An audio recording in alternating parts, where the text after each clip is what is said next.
தேசத்திற்காக ஒரு ஜெபம் என்கிற ஜெப வேலைக்கு நேராக இயேசு கிறிஸ்துவின் நாமத்தினாலே உங்களை வாழ்த்தி வரவேற்கிறேன்.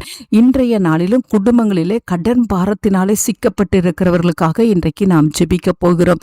ஏழ்மை நிலையிலிருந்து பணக்கார வசதி படைத்த மக்கள் வரை இன்றைக்கு அநேக பேர் கடன் பிரச்சனையினாலே பாதிக்கப்பட்டு இருக்கிறார்கள். இந்த கடன் பிரச்சனை ஒவ்வொரு குடும்பங்களை விட்டு நீங்கும்படியாய் நாம் ஜெபிப்போம். கடன் பிரச்சனை அதிகமாவதினாலே குடும்பத்திலே தற்கொலை, மன பாரங்கள் இவைகளினாலே பாதிக்கப்பட்டு இருக்கிற குடும்பங்கள் இன்றைக்கு ஏராளம். கர்த்தர் மனமிறங்கி அவருடைய கையின் பிரயாசங்களை கர்த்தர் ஆசீர்வதிக்கும்படியாய் நாம் ஜெபிப்போம். நீயோ கடன் வாங்குவதில்லை என்ற வார்த்தையின்படி இன்றைக்கு கடன் வாங்காத ஒரு குடும்பங்களாய் ஒவ்வொருடைய குடும்பங்களும் மாறத்தக்கதாய் ஒவ்வொரு விசுவாச குடும்பங்களும் ஆசீர்வதிக்கப்படும்படியாய் இன்றைக்கு நாம் பாரத்தோடு நாம் ஜெபிப்போம். எந்த குடும்பமாய் இருந்தாலும் சரி, வீணான காரியங்களுக்கு கடன் வாங்காதபடிக்கு ஒவ்வொருவரும் தங்களை காத்து கொள்ளுகிறவர்களாய் இருக்கும்படியாய் இன்றைக்கு நாம் பாரத்தோடு நாம் ஜெபிப்போம். நாம் யாவரும் கண்களை மூடி தேவனை நோக்கி பார்ப்போம்.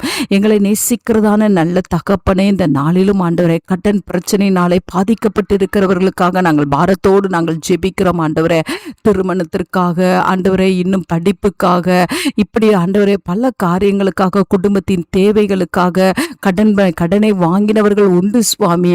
ஆண்டவரே கர்த்தாவே, நீர் அவர்களை ஆசீர்வதிங்கப்பா.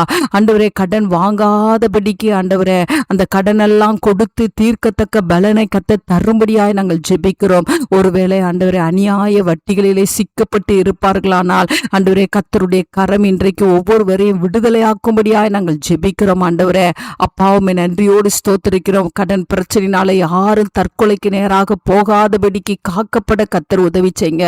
அவளுடைய பாரத்திலிருந்து, மன பாரத்திலிருந்து, மன அழுத்தத்திலிருந்து கர்த்தர் விடுதலையாக்கும்படியாய் நாங்கள் ஜெபிக்கிறோம். வீணான காரியங்களுக்கு கடன் வாங்காதபடிக்கு தங்களை காத்து கொள்ளுகிறவர்களாய் இருக்க கர்த்தர் உதவி செய்யுங்க. ஆண்டவரே இனி நீ கடன் வாங்குவதில்லை என்று சொல்லி உம்முடைய பிள்ளைகளை இன்றைக்கு நீங்க பலப்படுத்தும்படியாய் நாங்கள் ஜெபிக்கிறோம். எல்லா கடன்களையும் கொடுத்து தீர்க்க கர்த்தர் பலன் தாங்க. கர்த்தர் அப்படியே செய்யறீங்க. உமக்கு ஸ்தோத்திரம். இயேசுவின் மூலம் ஜெபிக்கிறேன் நல்ல பிதாவே. ஆமேன், ஆமேன்.